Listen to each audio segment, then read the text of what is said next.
Alors, bonsoir à vous tous. Bienvenue à l'Assemblée publique du Conseil de la MRC de Portneuf du mois de novembre 2018. Alors, vous avez tous reçu un projet d'ordre du jour ainsi que les documents pertinents dans le cahier du participant. Est-ce qu'il y aurait une proposition pour l'adoption de l'ordre du jour? Monsieur Langlais. Alors, point numéro 2, adoption du procès-verbal. Alors, de la séance régulière du 17 octobre dernier, vous avez tous eu la chance de relire le procès-verbal. Est-ce que celui-ci était conforme à la discussion? Et si oui, j'aurais besoin d'une proposition. Monsieur Bédard. Première période de questions dans l'Assemblée. Pas de questions. Alors, au point numéro 4, administration de la MRC de Portneuf, la liste des débours du 6 octobre au 16 novembre. Des questions en particulier concernant les déboursés. À défaut, une proposition. Monsieur Léveillé. Calendrier des séances du Conseil de la MRC de Portneuf pour l'année civile 2019. Donc, vous avez évidemment la proposition, donc le 23 janvier, 20 février, donc essentiellement le troisième mercredi de chaque mois, à l'exception évidemment du mois de novembre concernant l'adoption du budget, donc la séance régulière qui est décalée d'une semaine. Alors, j'aurais besoin d'une proposition. Madame Pagé. Point numéro 4.3, alors achat d'équipements informatiques concernant notre serveur, donc qui était évidemment prévu au budget pour un montant de 12 725,12 $ pour l'entreprise TechniPC à Pont-Rouge. Oui. Alors, le plus bas soumissionnaire conforme pour le remplacement de notre serveur. Madame Saint-Laurent. 4.4, alors adoption du rôle de comté 2019. Donc, comme vous le savez, lors du dernier comité de travail, nous avons eu la chance d'avoir une présentation par nos partenaires et par M. Sébastien Moisan du rôle de comté. Donc, la richesse foncière uniformisée s'établit à 6 510 871 817 $ pour le budget 2019. Une proposition, M. Germain. Alors, modification au règlement 352, établissement une tarification applicable aux biens et aux services offerts par la MRC de Portneuf, aux demandes de révision du rôle d'évaluation et aux ventes pour taxes. C'est un avis de motion et un point d'information, Mme Frenette. Oui, en fait, on est tenu par la loi de présenter le projet de règlement et essentiellement, on vient modifier le règlement pour permettre, entre autres, la tarification du membership en tourisme au niveau du développement économique. Également, on vient retirer certains produits qu'on n'a plus, des publications entre autres, et pour facturer l'ouverture dans les comptes pour les ventes pour taxes. Alors, on passe de 50 à 100 $ pour l'ouverture de dossier. Et la tarification pour la production des comptes de taxes pour les municipalités qui demandent des services.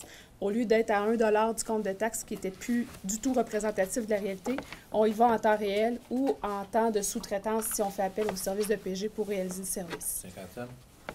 Ah non, c'est plus On a l'inflation de l'autre bord. dans l'autre sens. La courbe est dans l'autre sens. Donc, j'aurais besoin d'une proposition à l'avis de motion. Oui, une proposition à l'avis de motion et le règlement sera adopté à la séance du 12 décembre. Monsieur Denis. 4.6, donc règlement décrétant, ça c'est fait, au niveau, non, règlement décrétant les méthodes d'imposition des quotes-parts applicables aux municipalités. Alors, c'est un avis de motion également. Oui, qui établit comme à chaque année la façon dont on va établir les quotes-parts pour chacun des services. Alors, vous avez déjà reçu le projet de règlement. Est-ce que vous voulez que je relise Non, moi, ça compte. les modalités? Ça vous va? Moi, s'il y a des questions par M. Dion, vous en faites la proposition. Excellent. 4.7, donc règlement numéro 384, décrétant le code d'éthique et de déontologie des employés de la MRC de Portneuf. Nous sommes rendus à l'étape de l'adoption. Alors, comme la majorité, sinon la quasi-totalité des municipalités et des instances publiques l'ont déjà fait, c'est au tour de la MRC d'adopter un code, une modification au code d'éthique qui essentiellement empêche ou proscrit une situation de conflit d'intérêts pour les postes de direction, donc directeur général adjoint, secrétaire trésorier, greffier et son adjoint. Donc, c'est une période d'empêchement d'occuper une fonction auprès d'un fournisseur de la MRC. Donc, c'est conforme avec tout ce qui a été adopté jusqu'à présent dans l'ensemble des municipalités et c'est une demande du gouvernement provincial, donc M. Vizina, en fait, la proposition. TNO, alors autorisation d'achat du logiciel IDSI, donc EcoMMS, pour la gestion de la sécurité civile sur le territoire des TNO.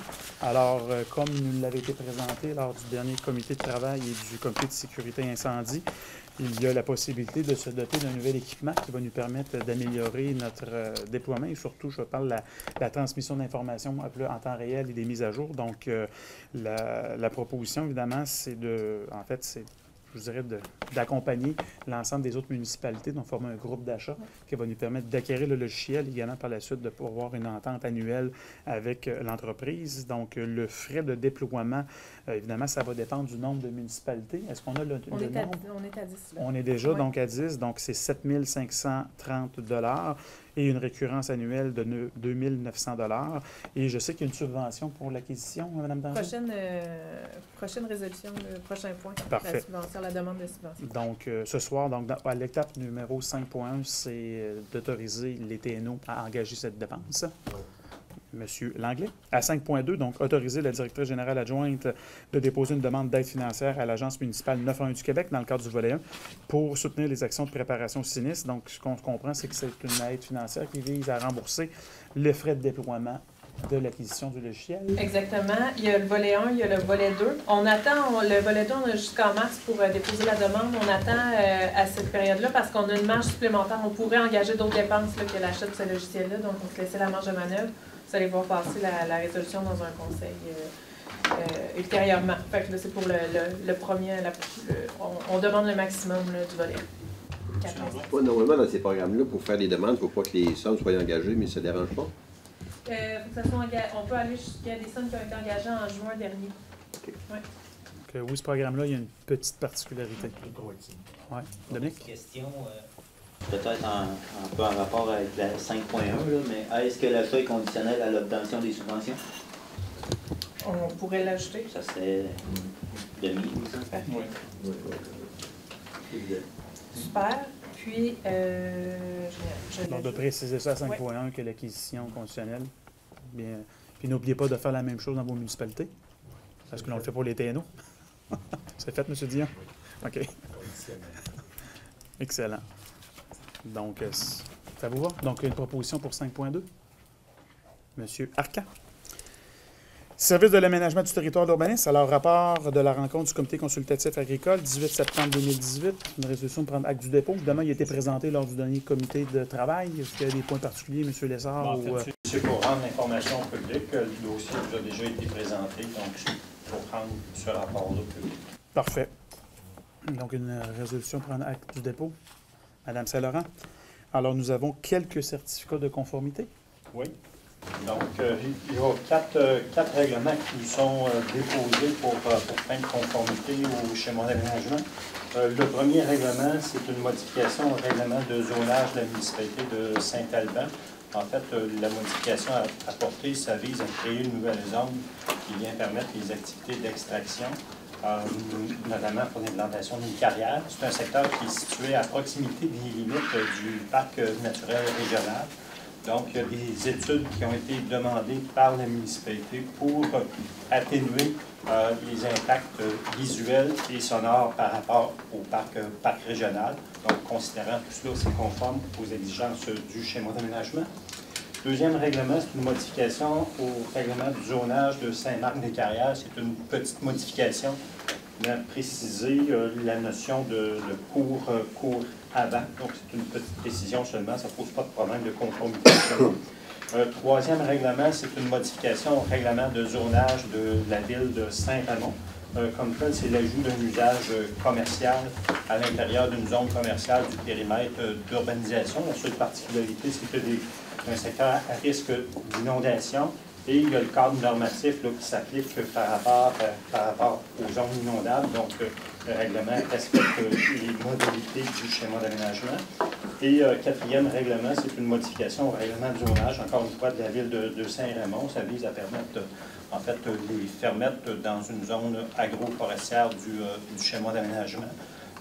Encore là, c'est un secteur à risque d'inondation, mais il y a un cadre normatif là, qui s'applique par rapport à ces aspects-là et ça s'avère conforme aux exigences du schéma d'aménagement. Monsieur Francaire. Des questions concernant les certificats. 6.3. Alors, rapport de l'Assemblée publique de consultation concernant le projet d'élevage porcin de l'entreprise Port-Éden, dépôt par la commission consultative et adoption du projet. Parfait. Donc, on prend acte que M. Langlois se retire. Alors, évidemment, comme vous le savez, on a tenu une consultation publique le 1er novembre dernier à Saint-Léonard de Portneuf suite à la demande qui avait été formulée par la municipalité de Saint-Léonard. Et évidemment, par la suite, elle est partie avec 15 jours, donc jusqu'au 15 novembre, pour produire des avis écrits.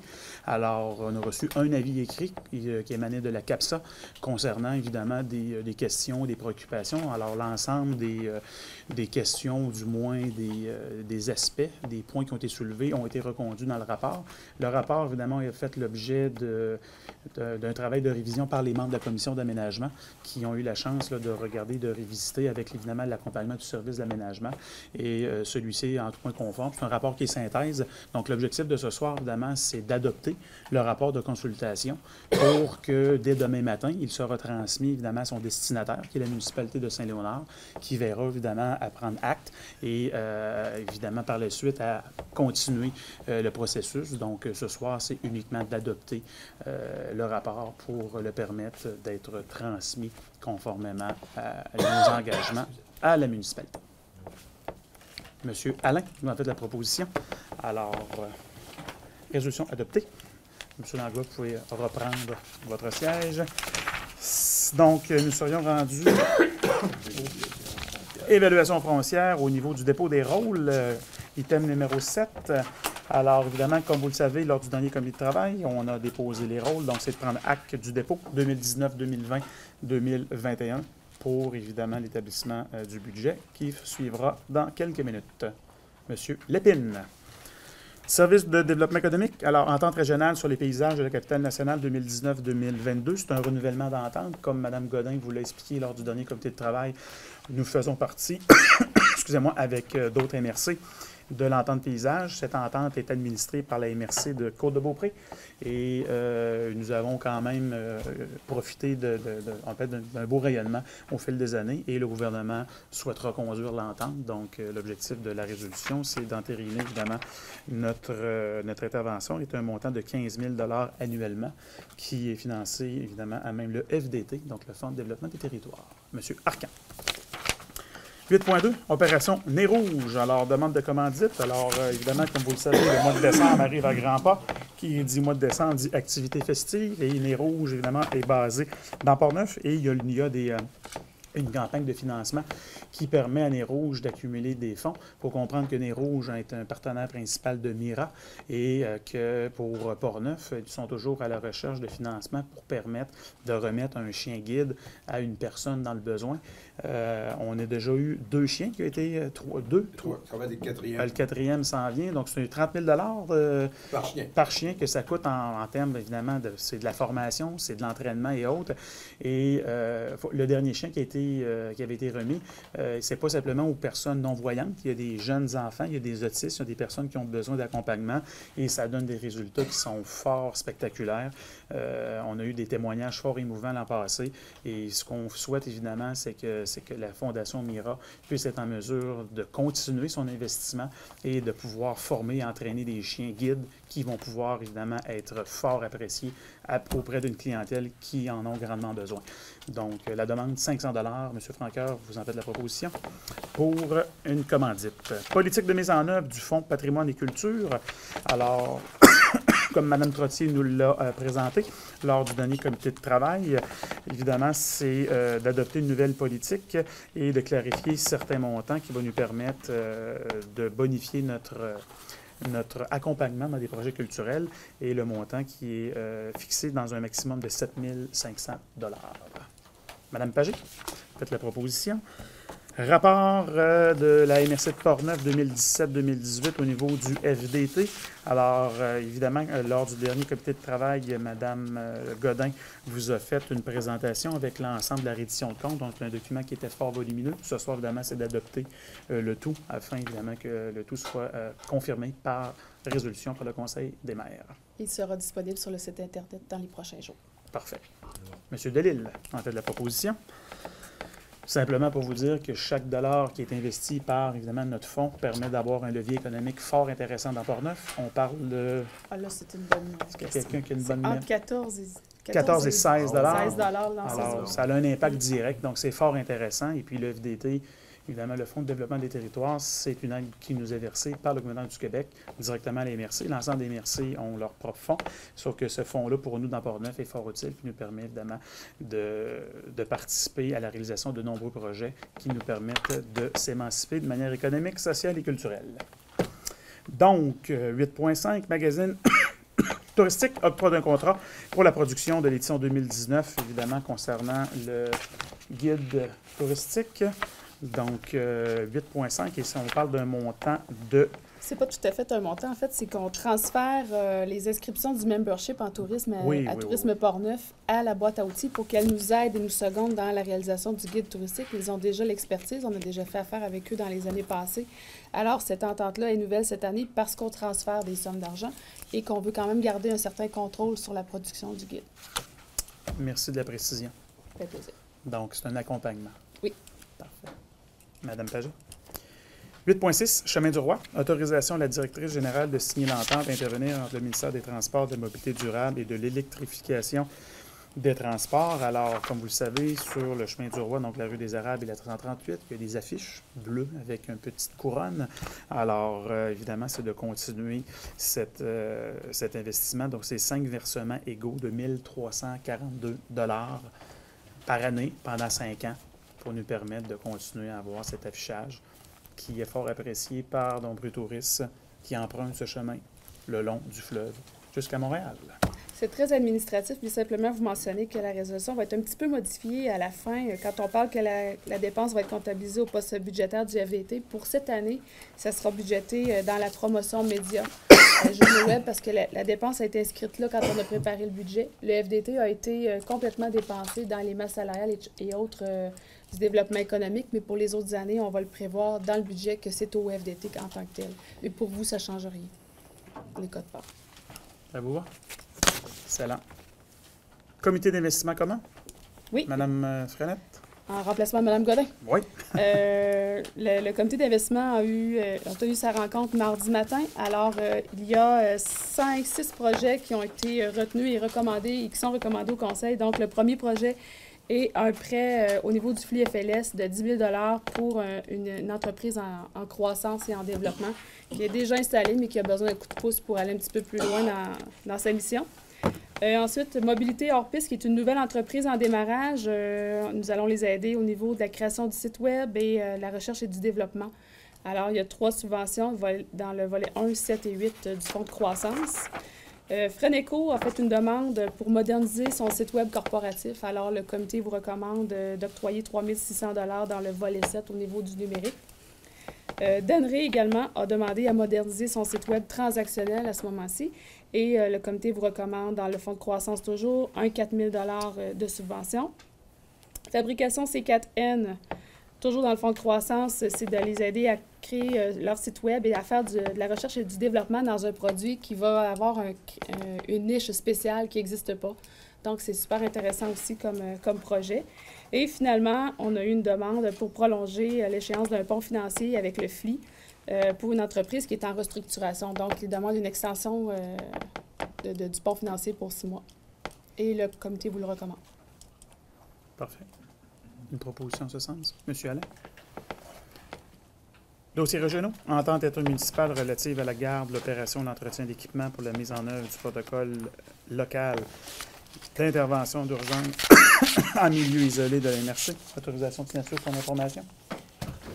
Oui, point d'information n'avait pas dû paraître. Là, en fait, c'est une autorisation de signature, c'est une décision.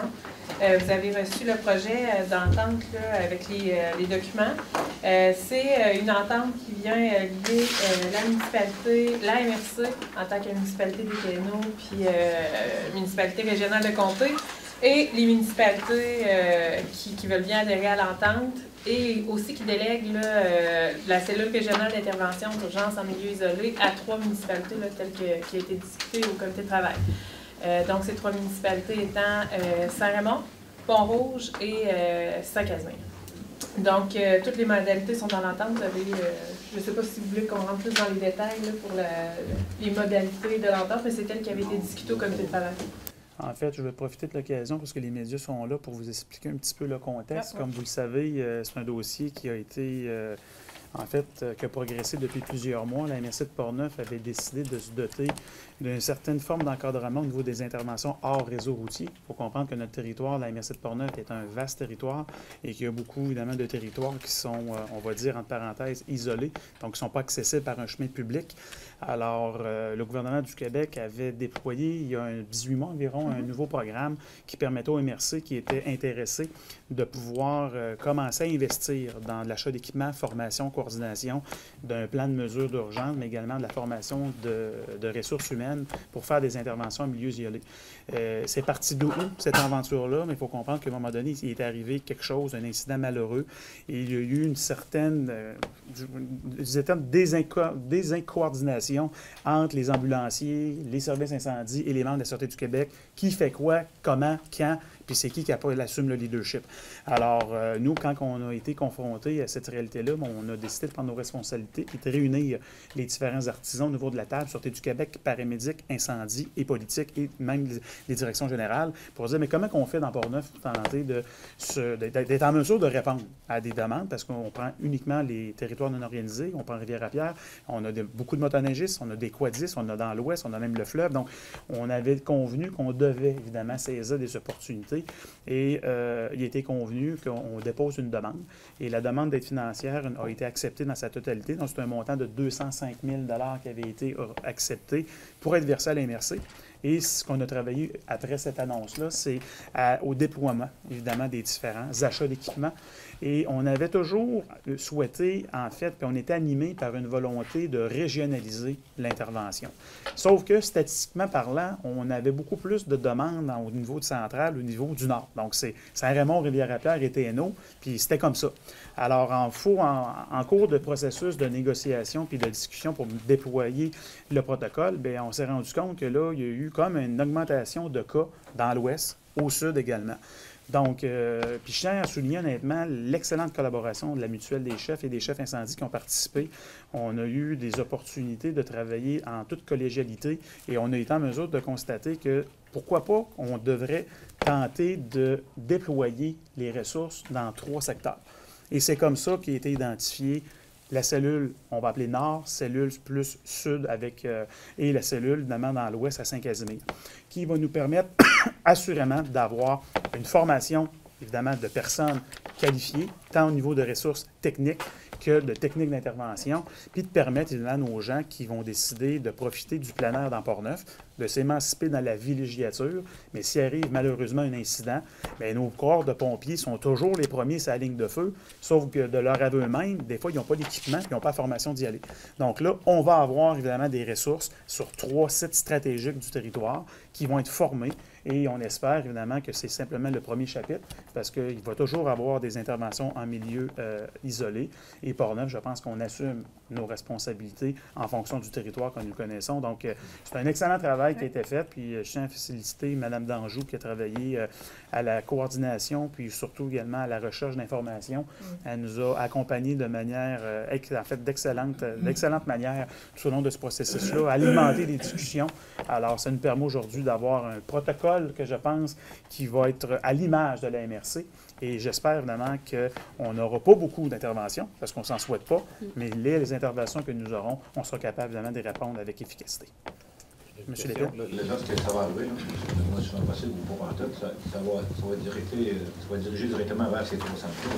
Ça ne va pas rentrer dans la municipalité. Ça va rentrer dans la centrale 911. Oui. Les chefs, toujours la même chose. Police, paramédic, sauf que systématiquement, évidemment, le chef, la personne, le poste de commandement, ça demeure les pompiers.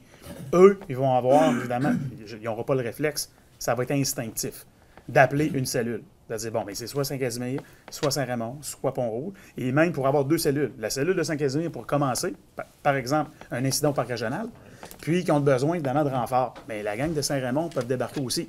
Ça va prendre un peu plus de temps. Même la gang de Pont-Rouge va arriver, puis là, ils vont déployer. Ils viennent en fait en support, sauf que leur job, évidemment, c'est de porter assistance pour aller chercher l'individu. Il faut comprendre que les paramédics, eux, ils sont équipés, ils sont formés, mais ils ne sont pas capables de se rendre dans le bois. Alors, ils ont besoin de moins de transport sécuritaire. C'est l'objectif de la cellule du PLU, d'avoir l'équipement. C'est pour ça qu'on a acheté des motoneiges, des quads, évidemment, qui sont formés, qui sont identifiés. Puis on a des gens qui vont avoir, il y en a déjà plusieurs qui sont formés. Ceux qui ne le sont pas, il y a des budgets pour les former. Alors, on améliore notre technique puis nos procédés d'intervention. Le 911 va continuer à appeler le chef incendie de votre municipalité, de la municipalité où est-ce qu'il y a l'intervention à être. Là. Ils ne sont pas sur le premier. Parce qu'il pourrait. Exactement. Ben oui, mais après ça, le chef va avoir la liberté, puis même va appeler la cellule. Là. Ce qu'on souhaite, Denis, c'est que les municipalités embarquent dans le protocole. S'ils n'embarquent pas, évidemment, ce qu'ils vont faire, s'il y a une intervention chez vous, ben, ça se peut qu'un paramédic dise, ben écoute, moi, je ne vais pas. Non, c'est pas ça la question. Alors, mais... Les soit dirigés là, parce que ils ont toute la bonne volonté, là, mais... Ça va continuer à rentrer à Centrale 911. Le poste de commandement, il est local. C'est bon. Alors, pour en revenir à la résolution, parce que c'est une bonne introduction, dans le fond, l'entente va servir à dire où on met les équipements, parce que la MRC, via les TNO, a acquis de l'équipement avec la subvention. Donc, où on place cet équipement-là dans les 3 cellules. Fait que ça vient bien déterminer où va être l'équipement, comment ça va se financer, tout ça, donc qui paye quoi. Donc, c'est tel que c'est décrit dans l'entente que vous avez reçue. Donc, M. Delisle, en fait, la proposition.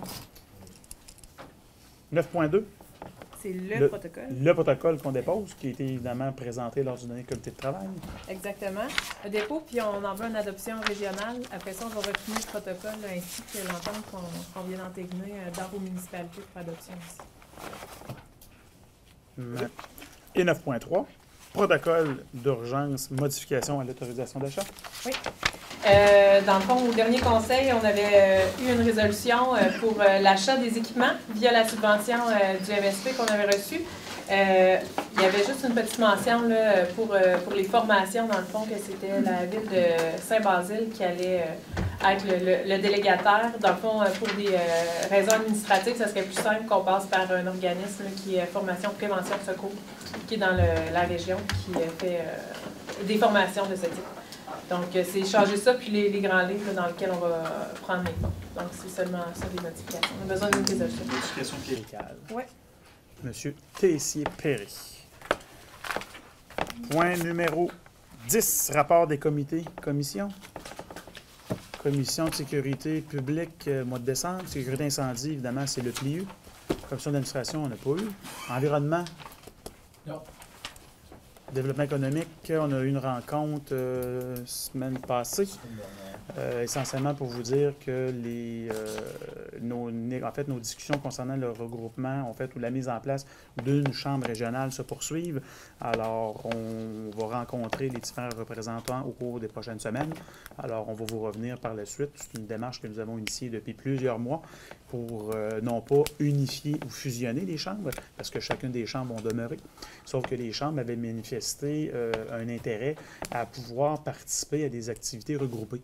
Et la MRC, évidemment, on a trouvé fort intéressant l'idée et on souhaitait, évidemment, les accompagner et leur permettre de pouvoir développer et offrir à leur clientèle, à leurs membres respectifs, des activités soit de formation, soit de développement, soit de perfectionnement, plus à connotation régionale. Alors, on travaille là-dessus au niveau de la Commission de développement économique. On a déjà rencontré toutes les chambres. Ils ont tous manifesté un intérêt important à cette proposition, je vais appeler de continuation au niveau du rapprochement des services. Alors, je vous dirais qu'au cours des prochaines semaines, on va vous revenir avec quelque chose d'intéressant. Autre commission? On n'a pas transport. Oui. Transport régional. Oui, on a eu une rencontre la semaine passée. D'ailleurs, au niveau du début de la réunion, on a passé une résolution concernant la ville de Sainte-Juliette. On va être desservi le transport averti. C'est des raisons des particularités qui s'est passées au niveau de la rencontre. Le reste, la région de transport se porte bien. OK, c'est beau. Merci, Ghislain. Au niveau du développement régie régionale? Rien de spécial. Parfait. Forum des élus? Prochaine rencontre? Semaine prochaine? Donc, ça complète le rapport des commissions. Excellent. Affaires nouvelles? Intervention des représentants? Monsieur Blackman? Oui, merci. Alors, je tiens à remercier tous un chacun qui sont venus nous voir en fin de semaine dernière au marché du Noël d'antan. Ça a été une édition mémorable compte tenu des conditions météo qui étaient là et la qualité aussi des artisans qui étaient sur place. Vraiment, ça a été une édition extraordinaire. Alors, je tiens à remercier tous les citoyens du comté, mais également les visiteurs d'être venus nous rencontrer. Et puis aussi et surtout, remercier les bénévoles qui ont fait un travail exceptionnel compte tenu d'un achalandage surprenant. Tous les jeunes, il y avait des jeunes bénévoles d'une douzaine d'années au stationnement, aller au président de l'événement. Tout le monde avait à cœur la réussite de l'événement et ça a roulé. J'en suis très fier, donc je félicite tous ces gens-là. Et enfin, j'aimerais remercier la présence de mon confrère, le maire de Neuville et préfet de la MRC, qui s'est prêté au jeu, au même titre que le député provincial Vincent Caron ainsi que le député fédéral Joël Godin, donc de porter l'écharpe la nouvelle écharpe effigie du Noël d'antan et de le diffuser dans leur propre réseau. Donc, je pense qu'une des façons relativement faciles de faire rayonner nos différents événements, c'est d'utiliser ces réseaux-là qui, une fois on est dessus, ça ne coûte absolument rien. Il faut savoir en profiter. Et évidemment, je remercie... J'espère que ça se rendra jusqu'à lui, mais en tout cas, je remercie le chef de l'opposition officielle du Canada qui a accepté à pied levé le matin même du vendredi de venir nous voir au Noël d'antan. Et lui aussi s'est prêté au jeu. Donc, j'étais fier de pouvoir dire que le Noël d'antan a pu rayonner aux quatre coins de la ville jusqu'aux quatre coins du pays avec tous les gens qui ont collaboré. Donc, merci à vous tous de vous être déplacés. Autre chose, nous tiendrons le 5 décembre prochain à 13h une conférence de presse conjointe avec la CBJC à Cap-Santé concernant un projet de conservation volontaire des milieux humides. Donc, on a invité 19 propriétaires forestiers à se prêter donc à l'exercice de laisser la CBJC caractériser les milieux humides sur leur terrain et de voir s'il n'y avait pas des endroits spécifiques à conserver et si oui, des méthodes, des moyens pour pouvoir les conserver parce que ces 19 propriétaires-là, leurs terres sont juste au-dessus de notre approvisionnement en eau potable. Donc, on va pouvoir présenter les conclusions. Les 19 propriétaires vont recevoir leur cahier et puis ça va nous amener, nous, à la Ville, une réflexion sur les autres endroits qui pourraient être caractérisés dans le futur ou qui sont, entre autres, dans notre périmètre d'urbanisation. Donc, si quelqu'un s'intéresse parmi vous, les milieux humides, je vous invite à vous joindre à nous le 5 décembre prochain à 13h à la Maison de Génération. Merci. Merci, M. Blackburn. D'autres interventions? M. Alain. Peut-être juste le 19 janvier prochain, la course de la banquise, cette année, une nouvelle promotion en termes historique, à savoir comment s'est développé le canot à glace. C'est nouveau, c'est soutenu par le Fonds de développement durable Alcoa. Je pense que ça devrait être intéressant. Conférence de presse le 6 décembre prochain. Et le second point, c'est que je veux que chacun d'entre nous, on s'interroge parce que j'ai été approché pour développer un groupe de soutien à l'ensemble de nos propriétaires de résidences privées. Je vois mon ami Ghislain en avant de moi où le Pont-Rouge en a perdu une il y a 2 semaines, je crois, la semaine dernière, 2 semaines. Ça fait au moins 3 fois que je suis abordé par 6 propriétaires privés, parce qu'on sait qu'avec la nouvelle norme de sécurité pour accueillir les personnes âgées, qui a été établie par le gouvernement Barrette là, dans le temps, ça crée une problématique à nos gens. Parce que ces gens-là, c'est des passionnés. Ils font ça comme si c'était pour leur propre famille.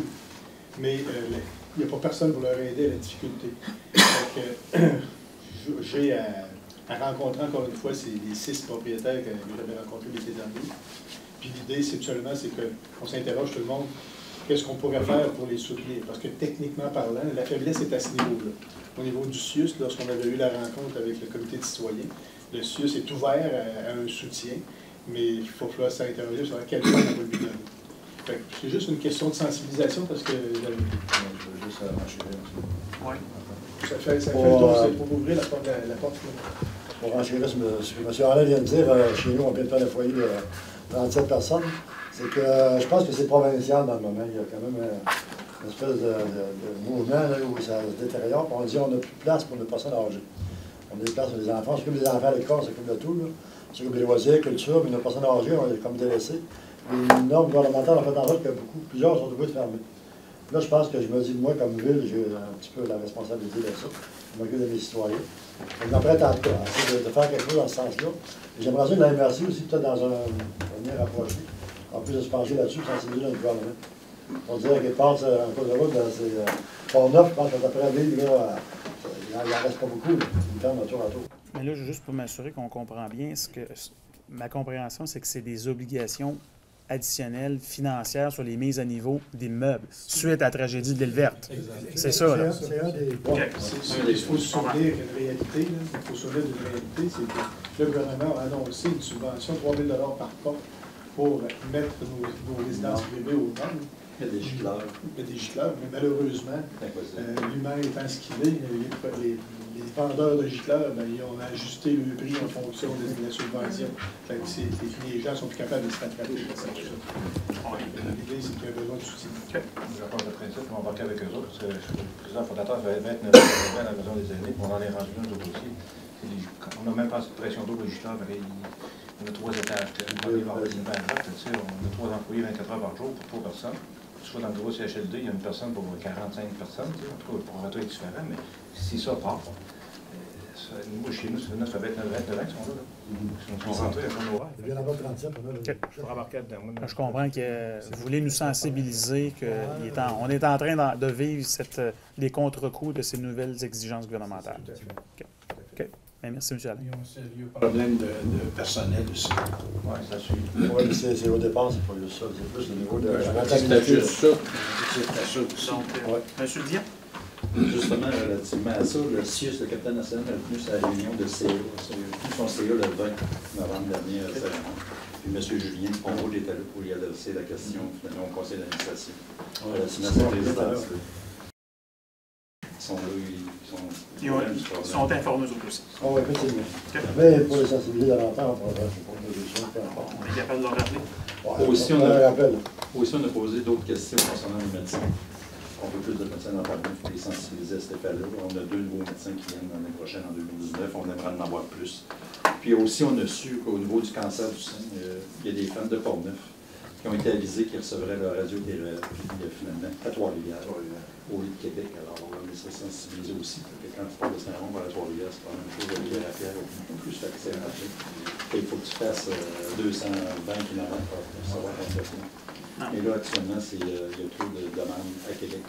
Et puis, tant que finalement les lits sont pas, les lits engrossants qui s'en viennent, ça va dégager tout ça, ça va se replacer. Mais pour l'instant, on va diminuer ça. Puis pendant ce temps-là, il y a un hôpital flambant neuf en Charlevoix qui est vide. OK, on va arrêter. D'autres interventions? Parfait. Merci. C'était la même journée que la nouvelle a sorti. OK. Deuxième période de questions. Alors, prochaine rencontre, 12 décembre. Évidemment, c'est une rencontre mixte, comité de travail suivi de l'Assemblée publique. Donc, 17h30, une proposition pour lever l'Assemblée. Mme Saint-Laurent, et je vous garde parce qu'on va entreprendre tout de suite la seconde, 19h45. On est timé, concernant évidemment le budget. Alors, vous avez tous reçu évidemment une proposition d'ordre du jour. J'aurais besoin d'une proposition pour l'adoption de l'ordre du jour. M. Blackburn. Adoption du procès-verbal, c'est sans objet. Non, il n'y a pas de procès. Alors, période de questions. Pas de questions de l'Assemblée.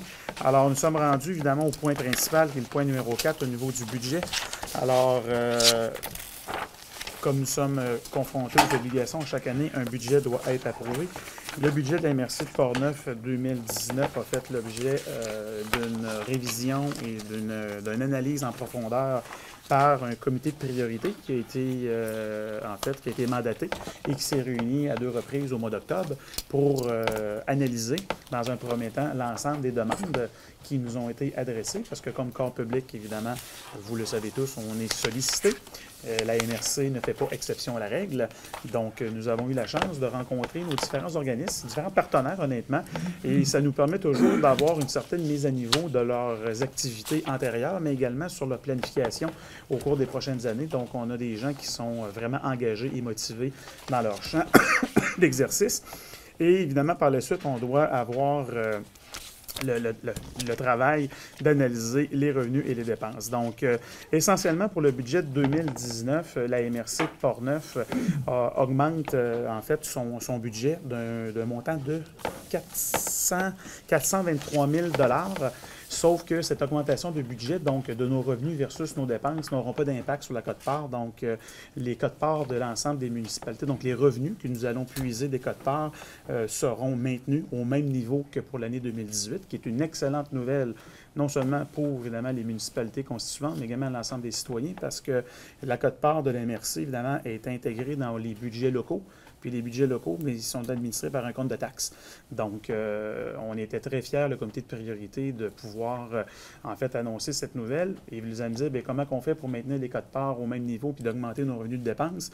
Bien, écoutez, c'est qu'on a maximisé l'utilisation du Fonds de développement du territoire. Notre fameux FDT, c'est un moyen de financement économique qui est intéressant et qu'on a décidé, évidemment, d'utiliser à pleine capacité.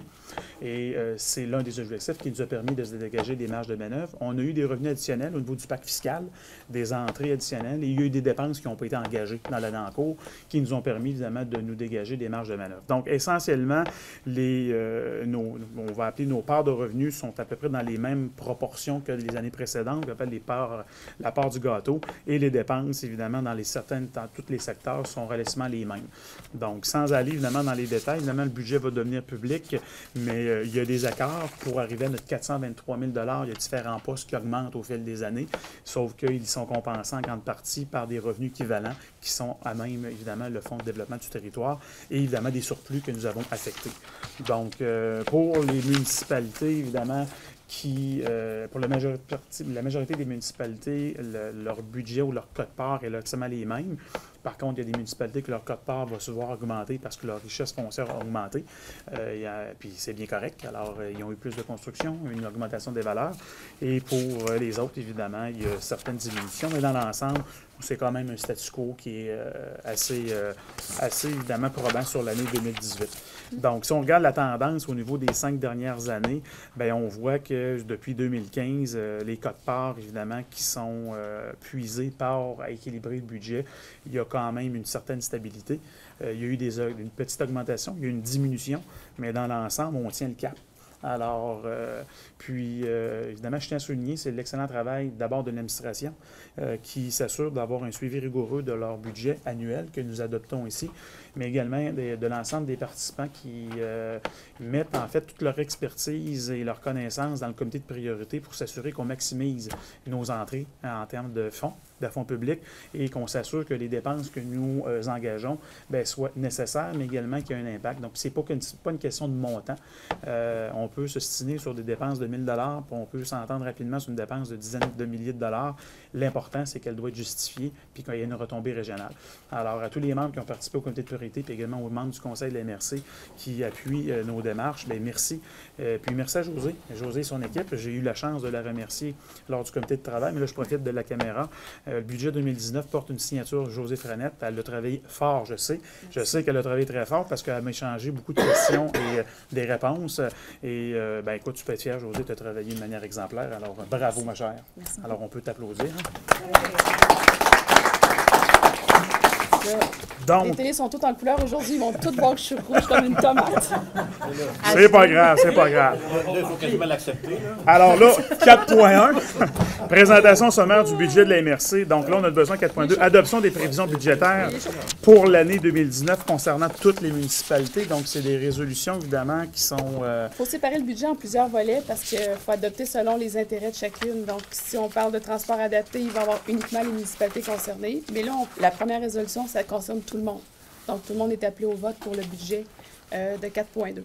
Donc, à 4.2, c'est le budget des dépenses pour toutes les municipalités de 5 573 549. Évidemment, il y a une répartition. La participation municipale est de 3 171 195.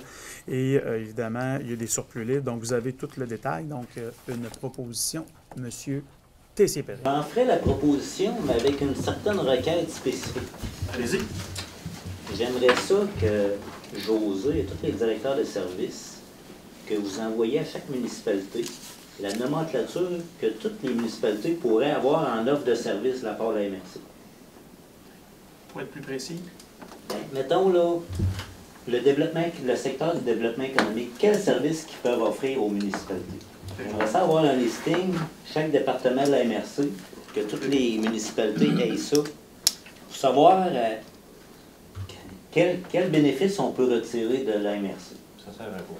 Oui, ça sert à quoi? Parce qu'après ça, on va se revirer de bord et on va dire à nos citoyens, ça sert à ça, la quote-part qu'on paye à la MRC. Dans le fond, c'est pour Mieux diffuser les services qu'on aura aux municipalités. Et voilà. OK. En fait, il y aurait peut-être un communiqué de presse ou quelque chose à monter de plus que ça aussi pour Ben, informer les après citoyens. Il faut répondre à nos conseils et à nos citoyens. Puis, par la suite, oui. Les deux peuvent se faire, absolument. Oh oui. Pas de problème. On va vous travailler quelque chose, En monsieur. même temps que la diffusion du budget, là, avoir cette offre de service-là. s'il vous plaît. On va expliquer ce qu'on fait. Good. Parfait. 4.3, alors, concernant la gestion des permis maintenant. Oui. Alors, 4.1, oui, 4.3, donc c'est pour certaines municipalités, donc Cap-Santé, Lac-Sergent, Rivière-à-Pierre, Saint-Albin, Saint-Casimir, Sainte-Christine d'Auvergne, Saint-Gilbert, Saint-Léonard-de-Portneuf, Saint-Marc-de-Carrière, Saint-Raymond, Saint-Turil et Saint-Tubal. Au montant de 16 995 qui est réparti entre les municipalités selon la RFU. Donc, j'aurais besoin de M. Bédard. Parfait. Ça convient aux autres. 4.4 maintenant, le rôle en ligne. Alors, Très petite dépense, mais qui ne concerne pas tous. 5 468. Oui. Alors, vous voyez dans la liste des gens, est-ce que j'ai une proposition de d'un des représentants, M. Arcan? 4.5, transport adapté. Alors, pour un montant de 107 400. Alors, comme vous le savez, évidemment, c'est une facture, en fait, c'est un revenu, mais c'est une facture redistribuée à chacune des municipalités. Donc, j'aurais besoin d'une proposition. Non, Non, tu peux pas asseoir. encore. Monsieur Langlais. L'an prochain, Georges. Je l'ai dit. Et finalement, 4.6, le TPI, donc notre technicien prévention incendie, qui est réparti entre 6 municipalités. Oui. Madame Saint-Laurent de Rivière-à-Pierre. TNO? Non, TNO, Il c'est n'y a au pas mois de points, ça parce va que être au le mois de TNO décembre. Donc, pour dépend l'ensemble du des budget. autres dossiers, je comprends que ça clôt. Donc, deuxième période de questions. Alors, là, j'aurais besoin d'une proposition pour lever l'Assemblée. Monsieur Denis. À la prochaine rencontre, 12 décembre. D'ici là, portez-vous bien.